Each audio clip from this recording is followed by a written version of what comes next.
Hi, this is Dr. Paul, and we're talking with Dr. Garrett Bode. He's a chiropractic physician right here in Oldsmar, Florida. And the topic we're talking about are what are some of the common therapies that Dr. Bode uses to alleviate neck pain. So how about that, Dr. Bode? What are some of the common therapies you would use to relieve neck pain? In our office, we're lucky that we have several different therapies that we can utilize for patients when they come through our office. And depending upon what's causing their neck pain, we're going to apply the therapy that's most applicable to them. I guess to run through a quick list with you, the therapies that we do utilize are going to be things like chiropractic adjustments, interferential therapy, electric muscle therapy, intersegmental traction, massage, spinal decompression, or maybe even physical therapy, depending upon what the condition is. So you have quite an array of therapies. And what's the short list of the common problems that you'll see that are causing neck pain, first of all? Short list is going to be the most common causes are going to be things like joint disorders, arthritis, inflammation within the joint, disc problems, either disc bulges or even disc herniations, or even pinched nerves, which are very common as well, usually typically due to a misalignment. Well, if you don't mind, can we go through each one of your therapies a little bit and explain a little bit about which they do? So what's one of the common therapies you would use with a neck condition? One of the common therapies we're going to use obviously is heat or ice, and that's always going to depend upon the patient. Actually, I'm glad you said that. What's the difference using heat or ice with their condition?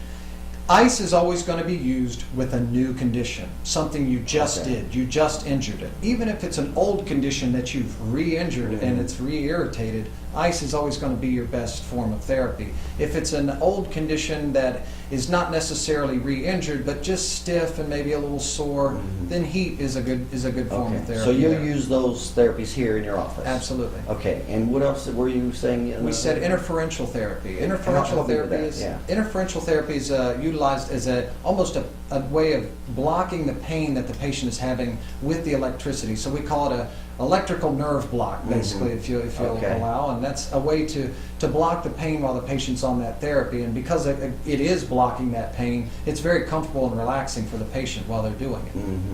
Okay, and so it sounds like the interferential therapy is specifically used for pain relief. Absolutely. Okay, and another therapy would be? We said ultrasound. Ultrasound is a type of therapy that you'll utilize to increase the heat to an area of the spine. So if a patient is having, will also increase blood flow. If a patient is having a chronic condition or stiffness or has excess scar tissue, then ultrasound would help tremendously in helping to alleviate some of that symptom. Now what's happening? So when somebody gets ultrasound, what happens? Ultrasound is basically you have a sound head, and that's the type of way it delivers the sound waves into the body. It's a different type of energy that is used as opposed to a woman maybe getting a sonogram of their child. It's a different type of ultrasound that you're doing.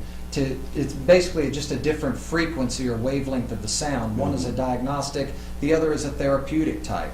And the ultrasound that we utilize here is a therapeutic type of ultrasound. So it's really sound waves that's going in that's producing this heating effect. That's correct. And what are you trying to accomplish when you're applying this deep heat of ultrasound? What are you trying to accomplish? You're trying to accomplish basically giving alleviation of the patient's symptoms, pains, or issues that they're occurring. There's certain conditions that are specifically better off with ultrasound, and others that you may be looking to a different type of therapy. Maybe something along the lines of spinal decompression, which is something that we utilize for disc injuries. Now, is that something you can use for a disc injury in the neck?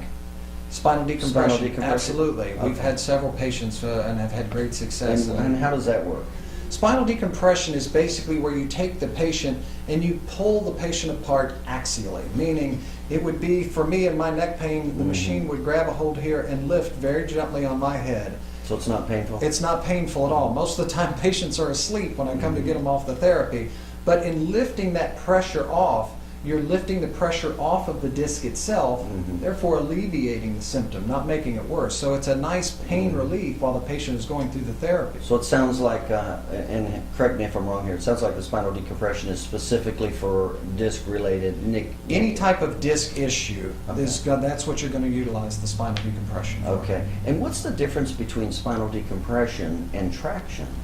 Traction is, well, it depends on what type of traction. Some of these nomenclatures or words are kind of thrown around very casually, but intersegmental traction is a type of therapy where you're basically on a specific table that stretches the muscles and ligaments and tendons of the spine. But it stretches it by putting pressure into the spine while the patient is lying flat on their back. Right. There's a difference in that and something that pulls the patient apart long ways as opposed to something that pushes up into the spine.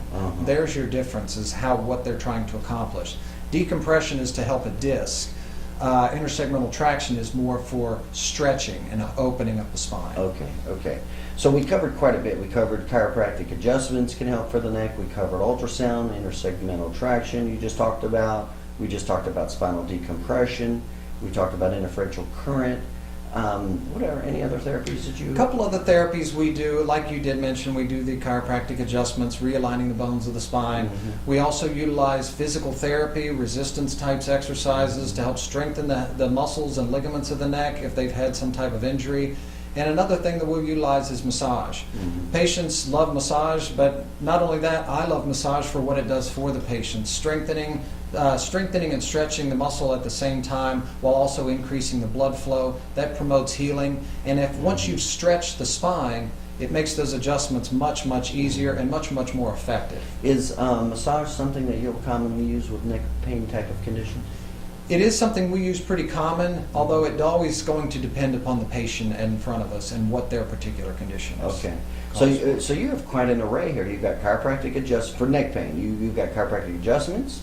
Help me out here. You've got ultrasound. You've got massage. You got massage. We have electric muscle stim. We have decompression. We have chiropractic, and we actually have physical therapy here as well. Okay. So you have quite a few therapies to help patients with various conditions of neck pain. Does that sound like a fair statement? We try to do our best to give as many tools in our bag to be able to help any patient that may come through our door. Okay. All right. Very good. All right. Again, we're talking with Dr. Garrett Bode. He's a chiropractor right here in Oldsmar, Florida.